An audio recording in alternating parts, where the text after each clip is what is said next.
Friday morning update. Still no boats in sight.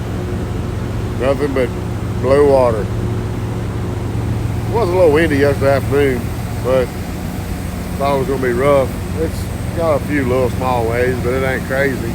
We did see, I don't know if it was a marlin or a swordfish or something yesterday running some fish. So the fish are moving, but ain't no boats out here to catch them.